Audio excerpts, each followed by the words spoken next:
Հարկ Տիրոջը ես ուզում եմ իմ գոհությունը հայտնեմ, ինձ համար մեծ պատիվ է ստեղ կանգնելը, ինձ համար մեծ պատիվ է ձեր մեջ լինելը, հատկապես որ ես ինձ զգում եմ շատ լավ, ոնց որ իմ տանը, որովհետև իրապես ուզում եմ խոստովանել, որ մենք Հրազդանի եկեղեցուց չենք, բայց մեր հոգևոր հայրը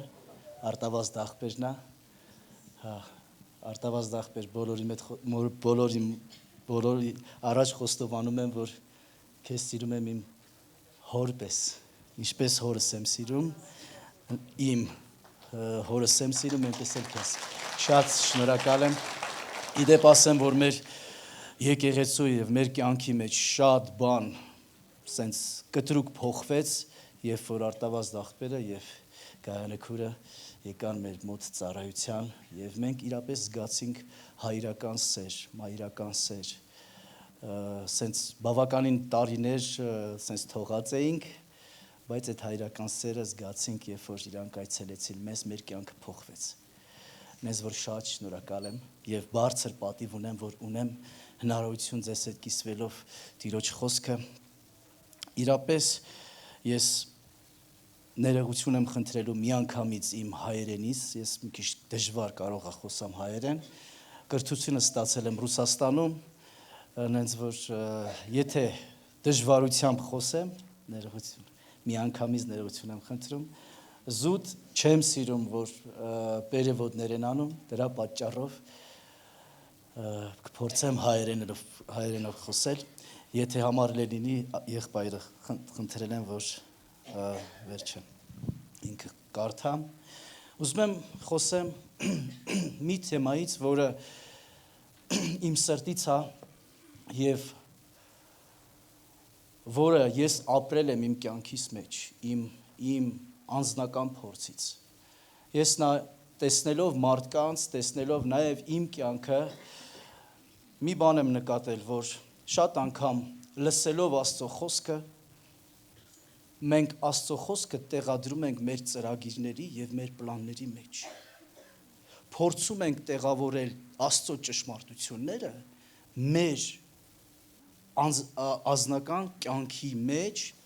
ոչ թե հնազանդվում ենք շատ անգամ այն ճշմարտությունը, ինչը Տերն ասում է, այլ փորձում ենք Աստծո ճշմարտությունը ինչ-որ կերպ հարմարացնել մեր կյանքի, մեր ցանկությունների և մեր երազանքների մեջ։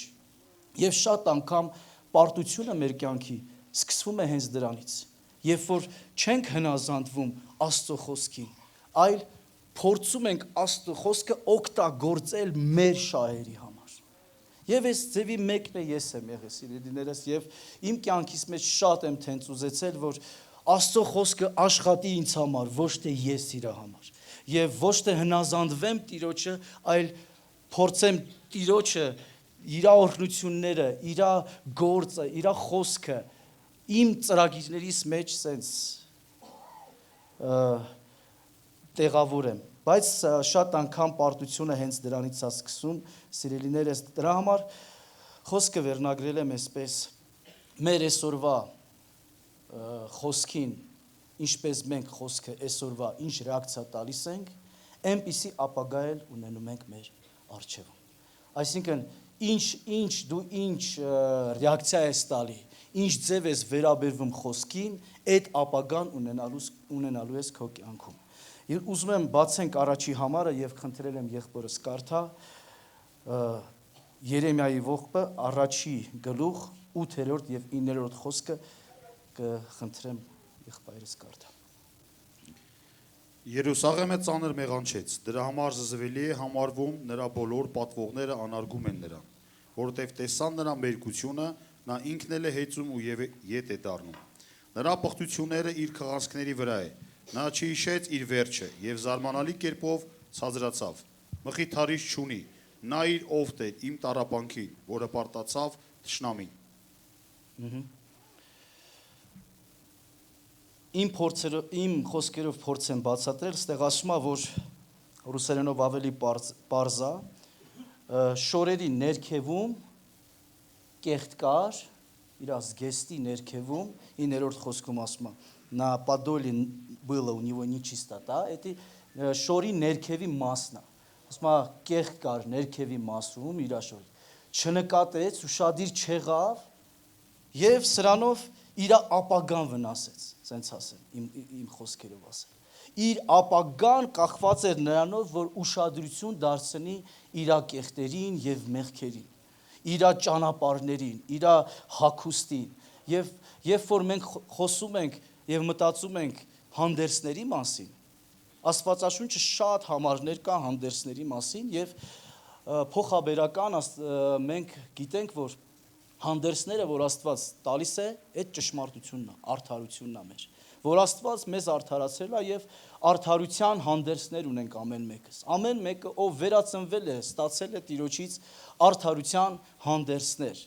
սպիտակ հանդերձներ եւ շատ համարներ կա, ամենը չեմ ուզում կարդամ, բայց Աստվածաշունչի մեջ հայտնության գրքի մեջ մի քանի համարներ կան, որը խոսում են հանդերձների մասին եւ հայտնության գրքի մեջ 3-րդ գլխում 4 եւ 5-րդ խոսքի մեջ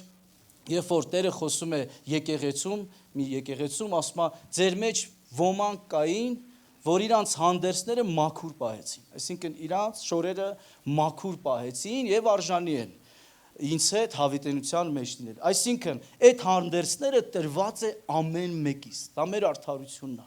Դա մեր Աստծո առաջ հավատարմությունն է։ Ամեն մեկից տրված է այդ հանդերձները եւ կարանք մի համար կարդանք հայտնության գրքի մեջ 19-րդ խոսքը 7 եւ 8 խոսքերը խնդրեմ կարդանք։ Հայտնության գիրք 19 7 եւ 8 խոսքերը։ Խնդանք եւ ուրախ լինենք եւ փառքը տանք նրան, որ եկավ գարի հարսանիքը եւ նրա կինը պատրաստեց իրեն։ Եվ տրվեցավ նրան, որ սպիտակ սուրբ եւ լուսապայլ բեհեզ հագնի, որտեւ բեհեզը սուրբերի արդարությունն է։ Ամեն։ Ուրեմն այստեղ եկեղեցու մասին է, որ եկեղեցին Աստծո Տեր Հիսուսի հարսն է։ Եվ հարսին տրվում է այդ շորերը, այդ հանդերձները, սպիտակ հանդերձները, որը սուրբերի գործերն է, սենց ասեմ, սուրբերի արդարությունն է, նրանց կատարած հավատարմությունն է։ Եվ սիրելիներս, իրապես մենք ամեն մեկս ունենք այդ հանդերձները եւ ինչի համար եմ ընդհանրապես սկսում հանդերձների մասին խոսել, որովհետեւ բառը ճիշտ եմ ասում, հանդերձ, հա։ Ինձ կասեք, եթե մի բան սխալ ասեմ, վերջը ինչի համար եմ հանդերձների մասին խոսում, որովհետև ինձ շատ հոգեհարազատ ասա։ Իմ առաջի Հիսուսի հետ ընդհանրապես հանդիպումը եղել է հենց այստեղից։ Իմ պապասը առաջին ապաշխարել մեր ընտանիքից, որ ապաշխարել էր եկեղեցի էր գնում, թաքուն էր սկզբից գնում, Կիրակի օրերը հագվում էր սիրուն, թաքուն գնում էր եւ մաման ասում էր սուրա գնում ես մարդը, ամեն Կիրակի հագվում, թաքուն գնում, չէր ասում, բայց հետո պարզվեց, որ եկեղեցի է գնում, մամաս իհարկե շատ սենց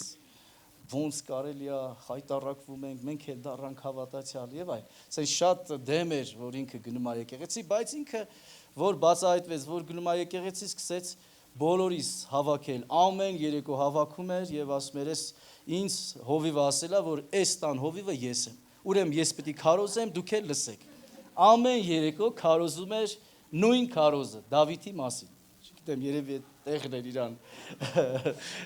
դուր եկել, ամեն երեկո քարոզում էր Դավիթի մասին, մենք էլ շատ սիրեցինք այդ Դավիթին, հա,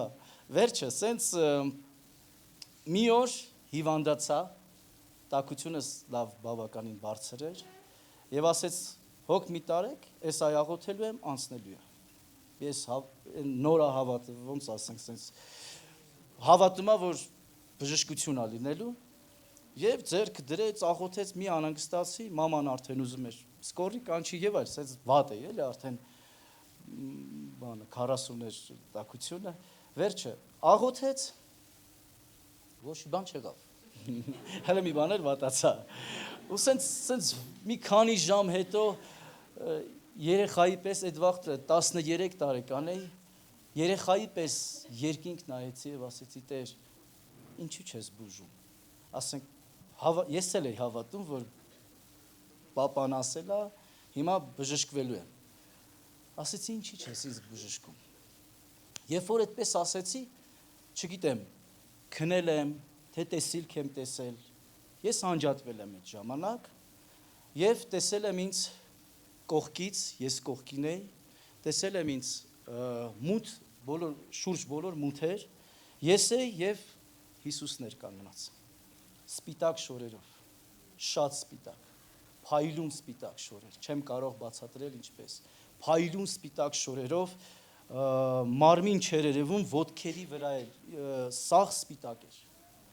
Եվ ես էլ նույնպես սպիտակ կանգնած էի իր առաջ, նույն զգեստներով, նույն ձև,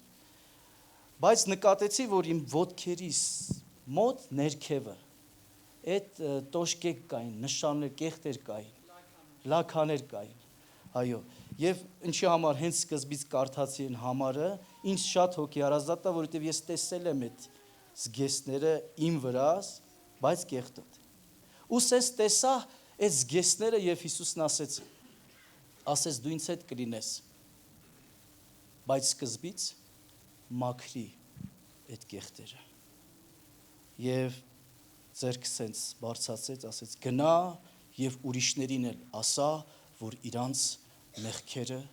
այդ կեղտերը մաքրեն։ Այդ րոպեին արթնացել եմ լրիվ բժշկված, հագել եմ իմ շորերը եւ վազեցի մամայի մոտ, մամա ջան, ասում Հիսուսին եմ տեսել, ասում երևի բանա, ոնց է գալուց տակությունից զառանցում ես, արի պարկի, ասում չէ, պարկելու կարիք չկա, ես լավ եմ, շատ լավ էի, այնքան ուրախ էի, որ Հիսուսին եմ տեսել, նենց չի, որ Հիսուսի մասին շատ բան գիտեի, զուտ պապայի պատմածով գիտեի, որ Հիսուսը մեր Տերն ու Փրկիչն է, պապային վկայեցի, շատ ուրախացավ, ասավ այսօր տնային խմբակա արի գնանք եկեղեցի, վերցրեց ինձ հենց այդ օրը գնացի տնային խմբակ, տեղ մի մարդ ասեց, ուզում ես ընդունես Հիսուսին որպես քո Տեր ու Փրկիչ, ճիշտն ասած չէի հասկանում այդ ինչա։ Եվ ասեց, ես ասեմ դու կրկնի, ասեցի, խնդիր չկա։ Եվ սկսեց ասել, ընդունում եմ քեզ Տեր Հիսուս որպես իմ կյանքի Փրկիչ, ասես որ կրկնում էի, զգացի, որ ինչ որ մի բան ինձ խանգարում է, ոնց որ ֆիզիկապես զգամ, որ իմ մեջ բան է մտնում, այսինքն ֆիզիկապես զգացի ինչպես Սուրբ Հոգին մտավ մեջս, նույնիսկ սենց բանը, դավլենիա է զգում, ճնշում էի զգում դոշիս վրա եւ ցավ էի զգում, որ շունչ քաշեցի, ուզեի ասեմ, բանը, լավ չեմ, վերջը օգնեք, որ սկսեցի սենց ասել, լեզուներով սկսեցի աղոթել։ Միջև այդ անգամ լեզուների մասին չգիտեի, Սուրբ Հոգու մասին անգամ տեղյակ չէի։ Գերբնական ձևի Տերը ինձ հպվել է, Տերը կպել է եւ իմ կյանքը նորոգվել է 13 տարեկան ժամանակ։ Փառք Տիրոջը, ամեն օր փառք եմ տալի իմ Տիրոջը, որ Տերը տենց ինձ այցելել է։ Բայց խոսքը ինչի համար եմ այս վկայությունը պատմում, որ իմ կյանքի ընթացքից մի քիչ պատմեմ։ Սենց ինչ որ չափով եկա եկեղեցի, նվիրվեցի ծառայությունների, բայց երազանքներ ունեի իմ կյանքիս մեջ։ Ով երազանքներ ունի։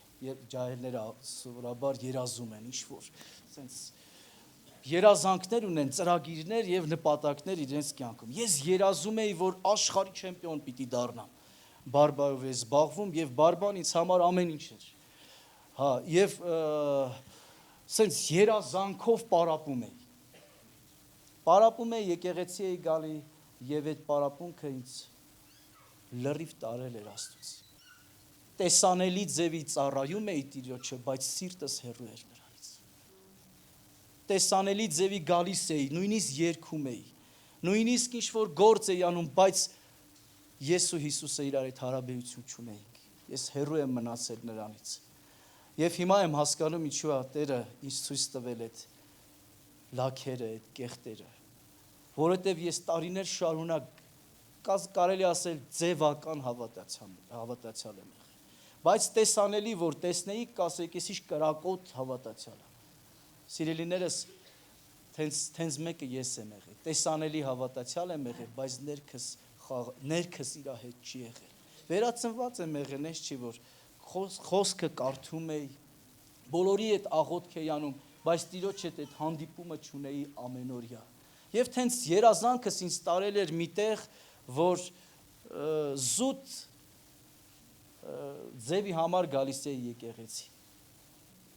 Երբ որ բարբեն չստացվեց, մի ուրիշ երազանք եկավ։ Հայրս երաժիշտ էր, սենց բանը, հարսանիքներ էր նվագում, իրանց հետ սկսեցի հարսանիքներ երգել։ Եվ մի ուրիշ երազանք եկավ, լավ հայտնի երգիչ լինեմ։ Սկսեցի հարսանիքներ երգել, աշխարհիկ հարսանիքներ եւ բացի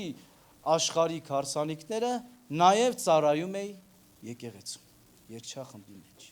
Այսինքն սենց երկակի կյանք։ Շաբաթօրերը միջև կես գիշեր երգում էի աշխարհիկ երգեր, կիրակի առավոտը գալիս էի, որ Տիրոջը փառաբանեմ։ Եվ սրտիս մեջ զգում էի, որ ես հեռու եմ Աստծուց, ես նրա կարիքը ունեմ, հոգիս անդադար տանջվում էր, տարիներ շարունակ, սենց զգում էի, որ Աստծուց չի ես, ինչ որ անում եմ, զգում էի, որ հեռու եմ, բայց մոտենում էի հովիվներին, ծառայողներին, ասում էի, կարող եմ մեղքա հարսանիք երգելը, և շատերը չունեին այդ պատասխանը և ասում էին, դե դա վատ բան չես անում, վատ բան չեմ, իրապես վատ երգեր չէի երգում, միայն սենց բարոյական երգեր էի երգում, բայց սիրտս ինձ ասում էր, դու քո տեղում չես, դու չես կատարում Տիրոջ կամքը, դու նրա հետ չունես հարաբերություն, իմ խշմտանքը տարիներ շարունակ ինձ տանջում էր, բայց որ ուրիշ գործ չէի կարողանում անել, ուրիշ միայն կարողանում էի երգել, էդ էր, և այդ ժամանակ արդեն ամուսնացա, ունեի արդեն 2 երեխա, 25 տարեկան, մինչև 25 տարեկան ժամանակը թենց ապրել եմ, ինքս ինձ տանջելով և մի համար գտա, որտեղ գրված է Լոտի Ղովթի մասին, գրված է, որ նա լինելով այդ ժողովրդի մեջ, անօրեն ժողովրդի մեջ, գիսե չերեք տանջվում էր, լինելով իրանց մեջ, տանջվում էր, ու հարց է ծագում ստեղ, բա ինչ գործ ունեիր իրանց մեջ, եթե հոգիդ քեզ տանջում էր, քո սիրտը քեզ ասում էր, դու ինքդ քո արդարության մեջ չարչարվում էիր տեղ, և հասկացա, որ ես նույնպես մեկն եմ, որովհետև գումար էի վաստակում, որովհետև օգուտ կար, և տեսնում եմ շատ հավատացյալներ, որոնք Հիսուսից հեռու են օգուտի պատճառով, ասում ես եղբայր կամ քույր, ոնց որ լավ չի, արդար գործ չես անում, կամ արդար, բա ինչ անեմ, ինքը իրան համոզում է, ինքը իրան, ես այդ ձևի եմ եղել, ես ինքս ինձ համոզում էի, որ ամեն ինչ լավ է, վերջի եթե չաշխատեմ ընտանիքս ով է պահելու, եղբայրները կհասկանան, տենց հարցեր միշտ լինում, բա որ ես չանեմ, ոնց է լինելու, սենց տարիներ շարունակ Հիսուսից հեռու էի մնում սիրելիներս, և եկավ մի օր, որ տենց հոգուս տառապանքների մեջ ապրել եմ, չգիտեմ, երևակայի նրա պատճառով, որ կարողանամ ինչ-որ մեկին օգնեմ, վկայեմ, բերեմ ճիշտ ուղի, և մի փառաբանության երեկո էր, տենց ծառայություն էր, որ լավ երգում էի այդ ծառայությանը, առաջնորդը ես էի փառաբանության, որ ասեք, փառաբանության առաջնորդը ես էի, սենց լավ երգում էի, դրա պատճառով, երբ որ նայում եմ շատ երգիչներին փառաբանության, որ լավ է երգում, դեռ դա չի նշանակում, որ երկրպագում է, երկրպագելը դա երգ չի, երկրպագելը սրտի վիճակ է, այն կարող է սենց ոնց որ ներկայացրեց հովիվս, այն կարող է սենց ջիգարով երգի, բայց կարող է ջիգարով երգը ինքն իրա համար անում, ոչ թե Տիրոջը փառաբանել, երբեմն ես ինքս ինձ ցույց տալու համար էի երգում, և հիմա ասում եմ ոչ թե ասենք գովելու համար, ասում եմ իմ ապաշխարությունը ինչպես է եղել, որ մի բան էլ ասենք, եթե կարող է դու սովորես դրանից։ Եվ սենց սիրտս Տիրոջը չէր պաշտում, բայց մարմինս պաշտում էր, սենց ոնց ասեմ, տեսանելի պաշտում էի, բայց հոգիս չէր պաշտում, սիրտս նրանից հեռու էր։ Եվ մի օր այդ փառաբանության ժամանակ դուրս եկա, մի հովիվ կար, մոտեցավ, ասավ, ես քեզ համար խոսք ունեմ Տիրոջից, Տերն ասում է, երկար եմ քեզ դիմանալու ու սպասելու։ Երբ ես ինձ հանձնվելու։ Եվ այդտեղ ես կոտրվեցի։ Ինքա ծնկի ասի, Տեր ջան, ես ապաշխարում եմ։ Այսօրվանից իմ հանձնման օրն է։ Այսօրվանից միայն դու ես իմ Տերը լինելու, գումարը իմ Տերը չի լինելու, մարդկանց կարծիքը իմ Տերը չի լինելու, այսօրվանից միայն դու ես իմ Տերը լինելու, միայն քեզ համար եմ երգելու, միայն քեզ եւ որոշում կայացի այդ օրը, հենց այդ օրը մի րոպեվա մեջ որոշում կայացի այլևս ոչ մի աշխարհիկ երգ, ոչ մի անօրեն բան իմ կյանքիս մեջ, ծնկի եկա եւ ապաշխարեցի եւ իմ կյանքս նվիրեցի Տիրոջը։ Եվ դա իմ հաղթանակի օրն է, դա իմ նոր ծնվան օրն է, թեկուս են 13 տարեկան ժամանակ թենց Տերը ինձ հպվել է իմ կյանքիս մեջ, բայց տարիներով շարունակ ներել է, ողորմացել է ինձ, ներել է, դիմացել է ինձ, որ մի օր բերի ինձ ապաշխարության։ Եվ այսօր սիրելիներս ասում եմ ձեզ, որ այդ իմ ամենաերջանիկ օրն էր։ Ամբողջ իմ կյանքի ամենաերջանիկ օրը դա է եղել։ Ամենաերջանիկ օրը, որ ես ազատվեցի ամեն կապանքներից եւ զանգեցի իմ ընկերներին, արդեն ցուցակ ունեին մի կես տարվի, ցուցակ ունեին հարսանիքների, ասեցի ես այլևս չեմ երգում։ Ասեցի դու գժվել ես, ոնց ասենք մենք մարդկանց, որ դու չես, ոնց կարելի է։ Եվ սենց հրաժարվեցի ամեն ինչից եւ փառք եմ տալի իմ Տիրոջը։ Իմ ընթացքս այնպես եղավ, որ հիմա արդեն ծառայում եմ, արդեն հովվական ծառայության մեջ։ Եվ ես մտածում եմ, եթե չապաշխարեի 25 տարեկան ժամանակ, եթե իմ կեղտերը, իմ մեղքերը, իմ այդ լաքերը չմաքրեի, ով կլինեի ես հիմա։ Երևակայի ստեղ կանգնած չէի լինի, հաստատ։ Կարող եմ մեծ գումար ունենայի, չգիտեմ, ինչ լիներ իմ կյանքիս հետ, բայց հաստատ հովվություն չէի անի, հաստատ Տիրոջը չէի ծառայի, և եթե ասեմ հեշտ է եղել, սուտ կլինի, որովհետև հեշտ գումար էի վաստակում, իսկ դրանից հետո ստիպված էի մեքենաներ սարքել, որ մի օրվա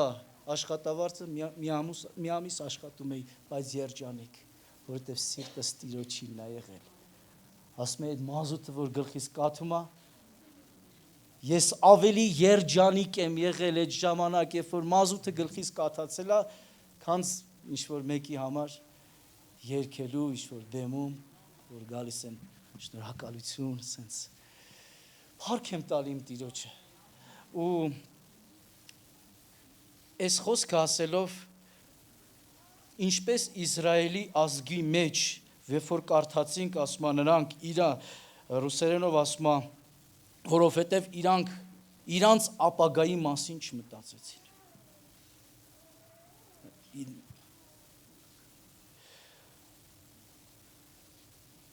Но они не помышляли о будущности своей. Չմտածեցին, չգիտեմ հայերեն մի քիչ переводы, իմաստը նույնն է, այսինքն իրանք չմտածեցին, ինչ ա լինելու վերջը, ինձ հետ ինչ ա լինելու։ Եթե հիմա չփոխեմ իմ կյանքս, իմ վերջս ինչ ա լինելու։ Այսինքն քո ապագան կախված է ոչ թե ապագայում ա որոշվում քո ապագան, այսօր ա որոշվում քո ապագան։ Եթե այսօր չնայես քո կեղտերին, քո մեղքերին, քո բնավորությանը, քո անհնազանդությանը, եթե այսօր չփորձես փոխել քո կյանքը, քո ապագան ուրիշ ձև կարող է լինել։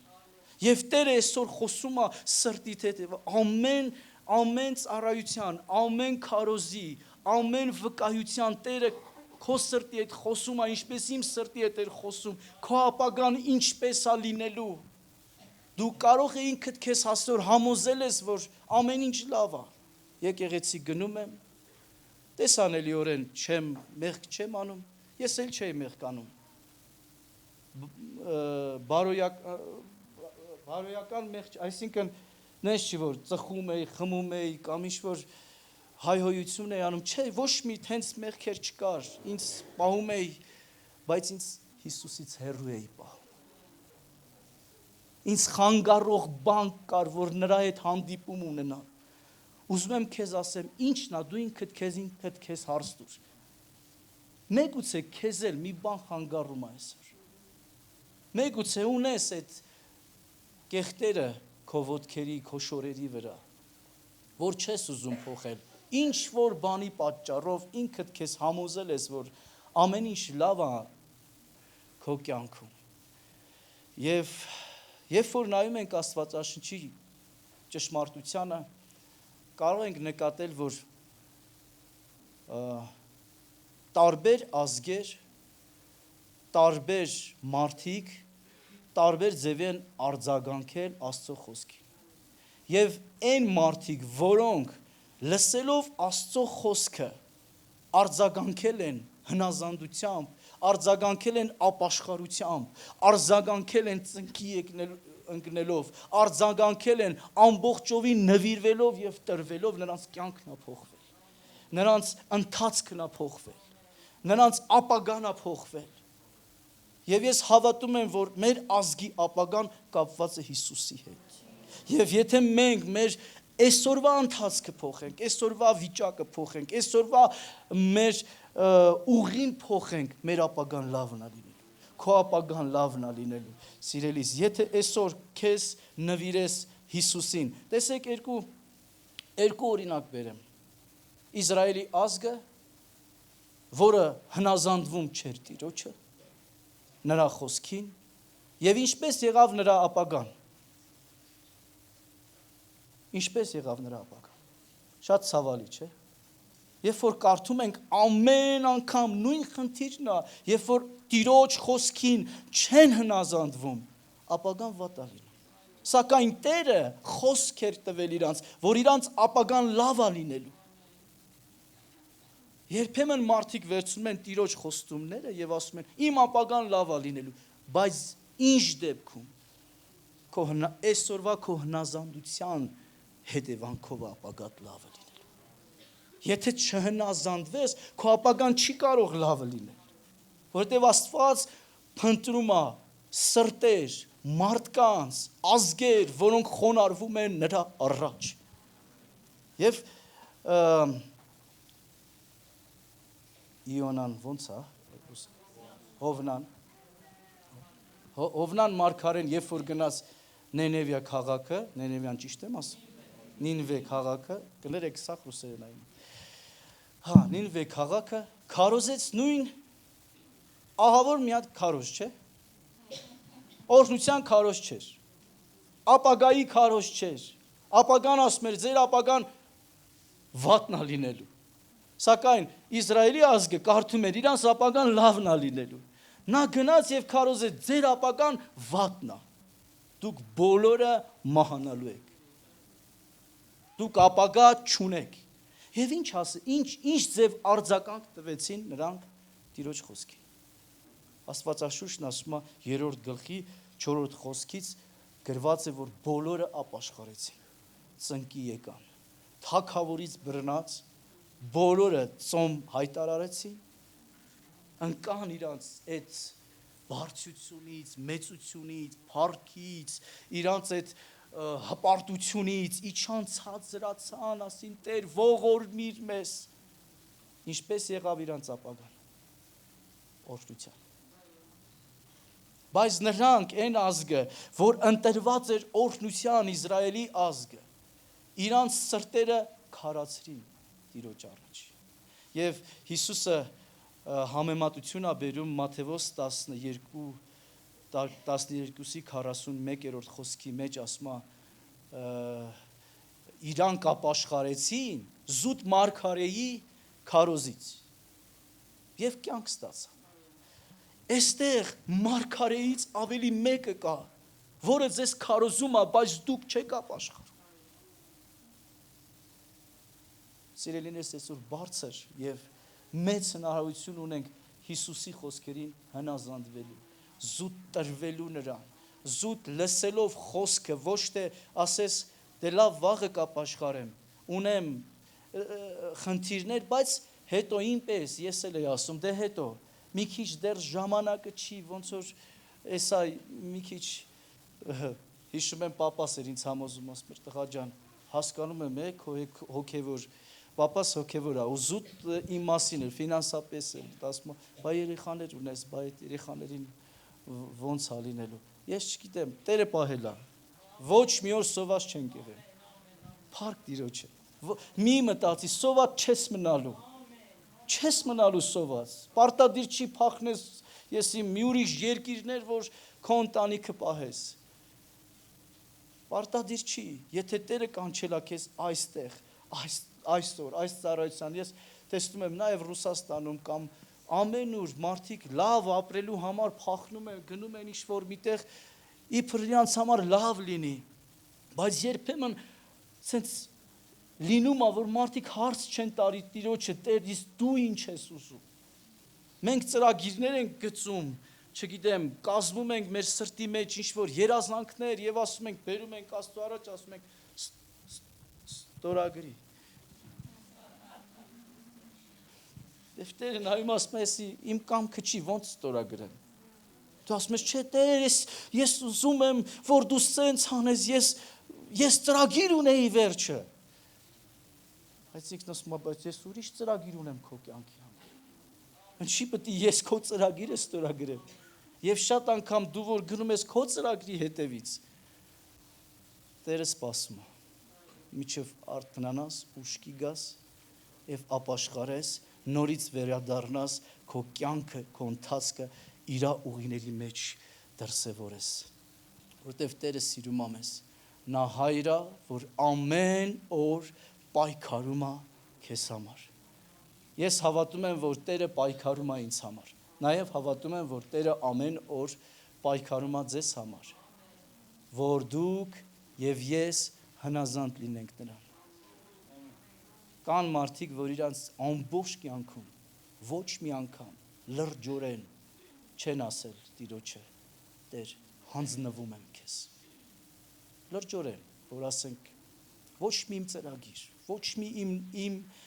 մտածած բան, Տեր, թող քո կամքը լինի։ Թող քո կամքը, ես հնազանդվում եմ քեզ։ Մի միսիոների 85 տարեկան միսիոների, որը ասես դժվար երկիրներում գնացել էր միսիոներ, որ ամեն օր իր ապրել այնտեղ կյանքի վտանգ էր, իր գրքույկի մեջ գտել են հենց 85 տարեկան ժամանակ, երբ որ նա մահացել է, իր գիրքն են, տետրակն են գտել, որտեղ 16 տարեկանից ամեն իր ծննդի օրը գրում է. Տեր, այսօր իմ ծնունդս է, եւ ես հասկանալով, որ իմ կյանքս ստեղ գտնվելով վտանգվում է, որ ես ամեն օր կարող եմ մահանալ, ես պատրաստ եմ իմ կյանքը զոհել քեզ համար եւ քեզ լիովին հանձնվեմ։ Ասում է 25 տարեկանից հետո նույն օրվա տակը գրում է եւ իր կինը։ Հենց ամեն տարի նորոգել են իրանց նվիրումը Տիրոջ։ Այս իրանց ուխտը։ Այսօր կարող է դու նորոգման կարիք ունես։ Նույնպես այդ նորոգման կարիքը ունես դու։ Ես Տիրոջ ասում եմ, Տեր, ես ամեն օր այդ կարիքն ունեմ։ Ամեն օր չկա մի օր, որ ես նույն կարիքը չունենամ, ծնկի չկամ ու ասեմ, Տեր, ես քո կարիքն ունեմ։ Որովհետև այսօրն եմ ապրում եւ այսօրում կարող է հենց այսօրում մի բան անեմ, որը քեզ տհաճ է։ Եկեք հանձնվենք Տիրոջը, որտեվ Տերը հայր է, որ սպասում է։ Երբեմն մենք շատ գործ ենք ուզում անենք, ծառայություններ ենք ուզում անենք, իրան հաճեսնենք ինչ-որ ծառայություններով։ Ես լիարժեք ծառայում էի։ Մի թերի բան չկար, ասենք վախտին գալիս էի, սենց ինչ ասում անում էի, բայց Տիրոջը դա չի պետք, սիրելիներս։ Եթե այդ ծառայությունը գալիս է Տիրոջ հետ հարաբերություններից, բխում է այդ ծառայությունը, դա օրհնություն է։ Իսկ եթե դու ուղակի զուտ ուզում ես սենց հաճեսնես նրան, բայց սիրտը չնվիրես նրան, դա զուր բան է։ Մի հայր, մի մարդ, որ մնում է առանց իր կնոջ, կինը շուտ մահանում է, մի դուրս տրա ունենում, ես որպես օրինակ պատմեմ, մի դուրս տրա ունենում, որով նա ապրում է, երջանիկ է իր դուրս տրով, ամեն երեկո նրանք նստում եւ շփվում են, եւ ինքը երջանիկ է այդ շփվելով, այդ հարաբերություններով, եւ անչափ սիրում է, որովհետեւ միայն մեկը ունի, այս մեկ ճարա։ Մի օր աղջիկը գալիս ասում է, «Պապ ջան, կներես, այս մի քանի օրը, այս մի շաբաթը ես քեզ հետ չեմ կարող նստել երեկոյան, շփվելը չի լինի, որովհետև ես դասի եմ եւ պետքա պատրաստվեմ դասի եւ չեմ դուրս գալու քեզ հետ շփվելու»։ Հայրն ասում է, «Դե լավ, բալես, ոնց որ ասես»։ Բայց ամեն երեկո այս մարդը լուր նստում եւ կարոտում, սպասում է, որ աղջիկը պետքա վերջը երբ պետքա այդ դասերը պրծնի, որ իր այդ ժամանակ անցկացնի։ Մի շաբաթ հետո այդ դուստրը գալիս է, ասում է, «Պապ ջան, քեզ համար նվեր ունեմ»։ Մի հատ սվիտեր է գործել, ասում է, հենց սրա պատճառով մի շաբաթ չէի գալիս, որ իրար հետ շփվենք։ Նա վերցնում է այդ սվիտերը, արտասվում, ասում է, «Ինչու դու մտածում ես, դու ինձ համար այս սվիտրից թանկ չես»։ Երբեմն Տիրոջը մեր այդ որ ուզում ենք ինչ-որ հաճեսնենք, այդ չի պետք։ Տերը քեզ է փնտրում, ոչ թե քո զոհաբերությունները, քո ցես մարդիկ կան, որ ծառայում են, իբր Տիրոջը ադալժենիա բառը ոնց հայերեն է, ըրս։ Հա, պարտքի տակ ենք գցում։ Տեր, ես քեզ ծառայում եմ, դու էլ պարտավոր ես ինձ։ Սիրելիներս, ուզում եմ ասեմ, Տերը հայր է, որ ամեն օր քո կարիքն ունի։ Մի անգամ ծնկի եմ եկել եւ ասում եմ, Տեր, ես քո կարիքն ունեմ։ Եվ սրտիս մի հատ սենց խոսք եկավ։ Ձայն չեմ լսել, բայց սրտիս խոսք եկավ։ Ինչքան եմ ես քեզանից մեծ։ Եվ ես ասեմ, պատկերացնում եմ, ինչքան է Տերը ինձանից մեծ։ Ինչքան է Տերը ձեզանից մեծ։ Այդքան ես քո կարիքն ունեմ։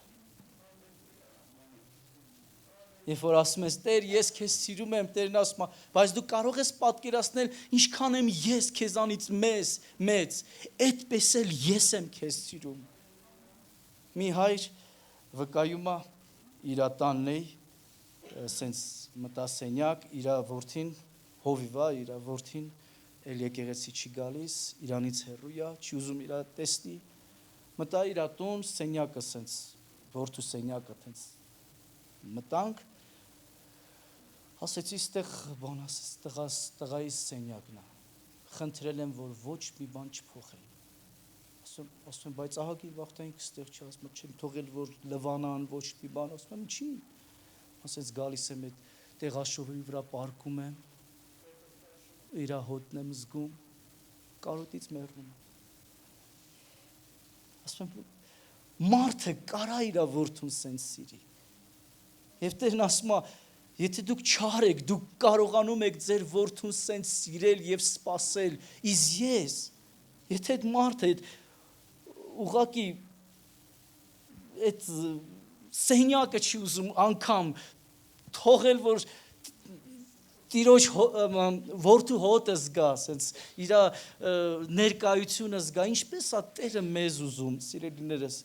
մեզ հետ հանդիպում է ուզում, քեզ հետ հանդիպում է ուզում, եւ երբ որ սիրտդ իրանից հեռու ես պահում, ամեն օր նա խոսում է սրտիդ հետ, առանձնասի ինձ հետ։ ես սպասում եմ քեզ ծածուկ սենյակում, ես սպասում եմ քեզ, բայց բաներ կա մեր կյանքի մեջ,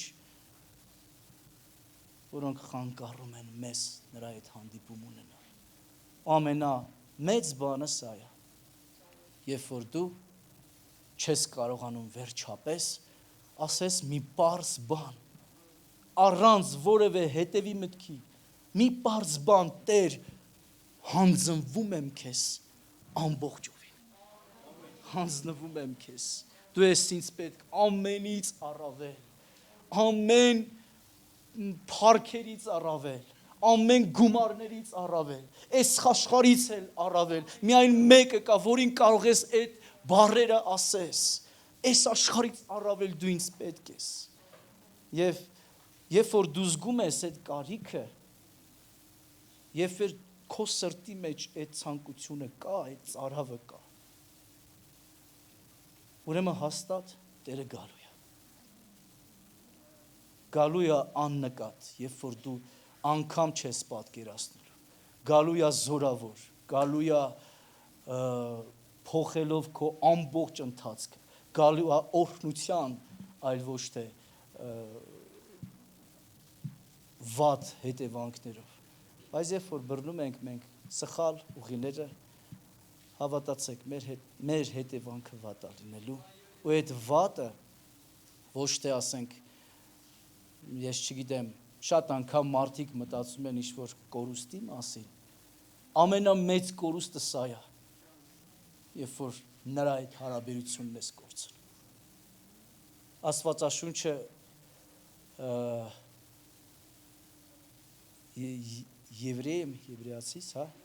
Եբրայեցիս, 6-րդ գլխի մեջ գրվում է, որ մարդը կարող է այն աստիճանի հետ գնալ, որ վերադարձ ճանապարհ չգտնի, ոչ թե Աստված չի ուզում, կամ Աստված չի կարող նրա փոխել, նա այլևս չի կարողանում ապաշխարել։ Երբեմն մարդու սիրտը քարանում է, եւ եթե խոսքը քեզ չի կպնում,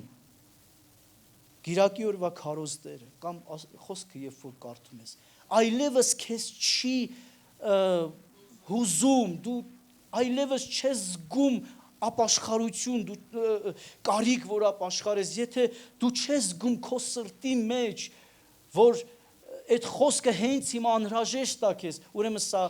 մի վտանգավոր զնակ է, որ դու արդեն բավականին հետ ես գնացել։ Ամեն օր խոսքը պետք է թարմացնի քեզ, զորացնի քեզ, բերի քեզ ծնկի, բերի քեզ հնազանդության եւ ապաշխարության, եւ դու պետք է ապրես ապաշխարության հոգու մեջ ամեն օր, եւ եթե դա չկա, մի պարզ հարց է ստեղ ծագում, Տեր, ինչ ունեմ թաքնված, որ չեմ ուզում բերեմ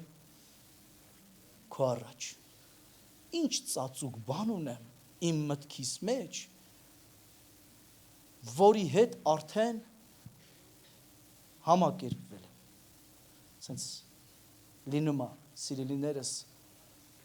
ցավոք սրտի լինում է, որ մարդը համակերպվում է իր վատ բնավորության հետ։ Դե ասում է այդ ձև եմ, ինչ անեմ։ Արդեն համակերպվել է, չի ուզում փոխվի։ Այսինքն պայքար չկա։ Այ ամենավատ վիճակը սա է։ Մեղքի մեջ ընկնելը այդ դեռ ամենաահավոր բանը չի։ Ամենաահավորը, որ ընկած է եւ չի ուզում վեր կենա։ Տերը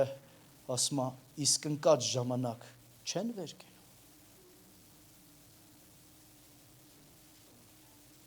Ուզում եմ ավարտեմ իմ խոսքը, որովհետև հավատում եմ, որ քարոզի երկարությամբ եւ շատ խոսությամբ չի, որ մարդը փոխվում է, եւ ես բավականին շատ սենց ինչ որ ուզում էի արդեն ասեցի։ Զուտ ուղղակի ուզում եմ առաջարկ անեմ, որ միասին աղոթենք։ Եվ եթե դու ինչ որ չափով իմ տեղն ես եղել, այսինքն կամ հիմա կաս, կամ զգում ես, որ քո սրտի մեջ, քո կյանքի մեջ բաներ կան, որը դեռ չես բերել Աստծո առաջ, որ քո կյանքում ոչ մի անգամ լրջորեն չես ասել, Տեր, հնազանդվում եմ, ես առաջարկ եմ անում զուտ իրար հետ աղոթենք, քո տեղում, այդ չի, ինձ թվում է, դուրս գալ կամ, քո տեղում որտեղ կաս, զուտ դու և Աստված,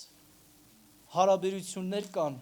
Աստծո հետ, որը միայն դու և ինքը գիտի, լացերը պետք չեն, էմոցիաները պետք չեն, լրջորեն որոշումա պետք, մարդը կարող է լացել, իբր ապաշխարի, զղջա արածի համար, բայց որոշում չկայացնի, որ էլ չի անել, զուտ քո սրտի մեջ այս որոշումը կայացրու և ասա Տիրոջը, Տեր, մեգուց է, այս 25 տարեկան էի, երբ որ այդ որոշումը կայացրի, հիմա 38 եմ, բայց այս տարիներում ամեն օր այդ կարիք ունեմ, ամեն օր, հենց հիմա էլ եմ, հենց այստեղ կանգնածել եմ ասել, Տեր, հանձնվում եմ քեզ, թույլ տուր ես չերևամ, ուշ տուր ես չերևամ, դու երևա իմ սրտից, դու խոսա իմ մեջով, երբ որ մարդը, ես ընդհանրապես էմոցիոնալ եմ շատ, էմոցիոնալ փառաբանում եմ, էմոցիոնալ խոսում եմ, ես էլ առանձնահատկությունն է, որ Աստված իմ մեջ է դրել, բայց երբեմն մարդիկ տեսնում են, մտածում են, որ այդ էմոցիոնալի մեջ ինձ եմ ուզում ցույց տամ, բայց շատ անգամ ոչ, ես ուզում եմ Տերը իմ մեջով փառավորվի, աղոթում եմ Տեր իմ մեջով խոսի, դու ես, եթե մեկը կա, որ արժանի է փառքերի, գովասանքների կամ խոնարհության կամ ինչ-որ միայն Տերն է, միայն Հիսուսն է, եթե մեկը կա ում առաջ պետք է այսօր խոնարհվենք եւ մեր շնորհակալությունները, մեր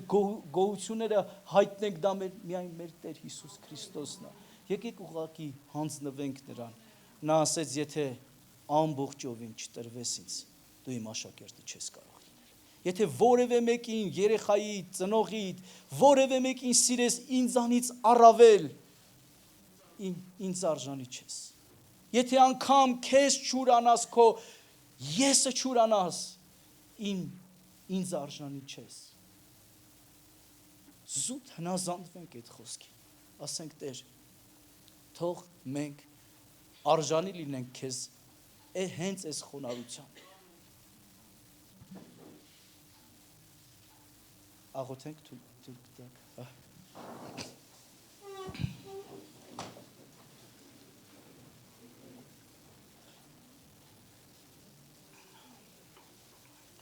Հայր Աստված, Տեր Հիսուս Քրիստոսի անունով գալիս եմ քո գահի առաջ։